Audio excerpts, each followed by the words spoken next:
Assalamualaikum warahmatullahi wabarakatuh. Selamat pagi semuanya. Semoga kita semua dalam keadaan sehat walafiat selalu ya di pagi kali ini.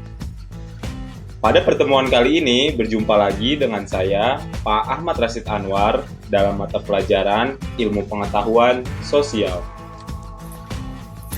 Pada pertemuan kita kali ini, kita akan membahas tentang materi pluralitas masyarakat di Indonesia.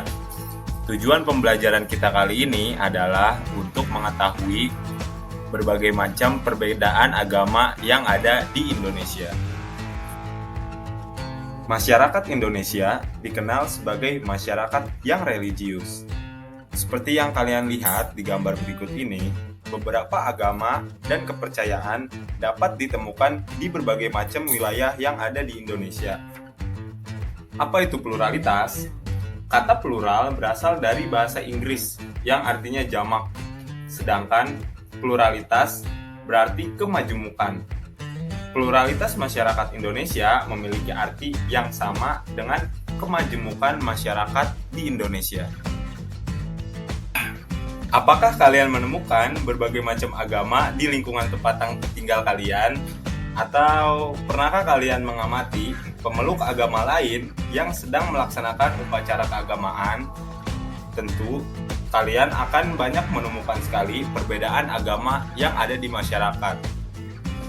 Setiap agama itu sendiri pasti memiliki tuntutan cara persembahyangan yang berbeda-beda. Lalu, mengapa kita perlu memahami berbagai kegiatan ibadah agama selain yang kita anut? Hal ini sangat penting agar dalam diri kita tumbuh sikap saling memahami dan menghargai atau bertoleransi. Toleransi dalam beragama bukan berarti kita mencampur adukan ajaran agama, tetapi saling menghormati dan membantu menciptakan keamanan dan kenyamanan umat beragama lain dalam beribadah. Yang pertama, terdapat agama Islam. Menurut data Direktorat Jenderal Kependudukan dan Pencatatan Sipil Kementerian Dalam Negeri, terdapat sebanyak 236,53 juta jiwa atau sebanyak 86,88% masyarakat yang memeluk agama Islam. Agama Islam ini diperkirakan telah sampai di Indonesia pada abad ke-7 yang kemudian diikuti dengan perkembangan kerajaan-kerajaan bercorak Islam di Indonesia. Umat Islam itu sendiri memiliki beberapa hari besar yang dirayakan setiap tahunnya, seperti Hari Raya Idul Fitri dan Hari Raya Idul Adha. Pada hari Jumat pun juga merupakan hari penting bagi umat Islam. Di hari Jumat, semua laki-laki wajib melaksanakan ibadah sholat Jumat secara berjamaah di masjid. Selain itu, umat Islam juga memiliki beberapa hari penting lainnya, seperti Hari Raya Tahun Baru Hijriah, Hari Kelahiran Maulid Nabi Muhammad SAW, dan Hari Turunnya Wahyu Al-Quran. Selanjutnya, terdapat agama Kristen Protestan.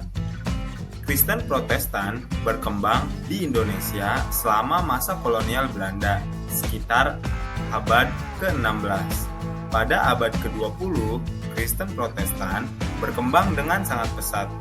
Hal ini ditandai dengan kedatangan para misionaris dari Eropa ke beberapa wilayah di Indonesia, seperti di wilayah Barat Papua, Sumatera Utara, Sulawesi Utara, dan Jawa. Selanjutnya, terdapat agama Kristen Katolik.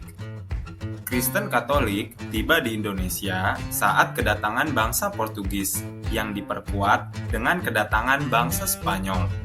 Salah satu tujuan bangsa Portugis ke Indonesia adalah menyebarkan agama Katolik Roma di Indonesia, yang dimulai di Kepulauan Maluku pada tahun 1534. Selanjutnya, para misionaris giat menyebarkan agama Katolik ke berbagai wilayah di Indonesia. Hari Raya Umat Kristen Katolik itu sendiri adalah hari Natal yang diperingati setiap tanggal 25 Desember. Selain itu, agama Katolik memiliki beberapa hari penting yang juga selalu diperingati, misalnya seperti Hari Raya Paskah dan Hari Raya Kenaikan Isa Al-Masih. Selanjutnya terdapat agama Hindu. Agama Hindu diperkirakan telah masuk ke Indonesia sejak awal abad Masehi. Beberapa upacara keagamaan pada hari-hari penting agama Hindu, misalnya Hari Raya Galungan, Hari Raya Nyepi, dan Hari Raya Saraswati. Tradisi-tradisi warisan agama dan kebudayaan agama Hindu juga mempengaruhi kebudayaan di Indonesia yang masih berkembang hingga saat ini. Selanjutnya terdapat agama Buddha. Perkembangan agama Buddha diperkirakan terjadi bersamaan dengan perkembangan agama Hindu. Kerajaan Sriwijaya di Sumatera merupakan salah satu pusat studi agama Buddha di Asia Tenggara. Beberapa upacara keagamaan yang dapat kalian kenal, misalnya Hari Raya Waisak dan Ulam Bana.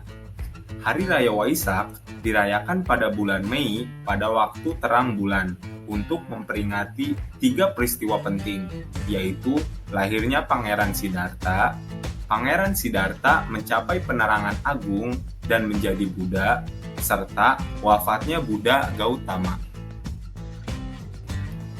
Selanjutnya terdapat agama Konghucu. Agama Konghucu telah berlangsung di Indonesia selama berabad-abad lamanya. Kalian dapat menemukan kelenteng yang biasa digunakan sebagai tempat ibadah umat Konghucu di berbagai macam wilayah di Indonesia. Umat Konghucu memiliki banyak hari penting. Namun, hari raya yang terkenal dan telah menjadi hari libur nasional di Indonesia adalah Hari Raya Imlek. Sekian untuk materi kali ini. Mohon maaf bila ada salah-salah kata. Sampai jumpa di pertemuan berikutnya. Wabillahi taufiq wal hidayah. Wassalamualaikum warahmatullahi wabarakatuh.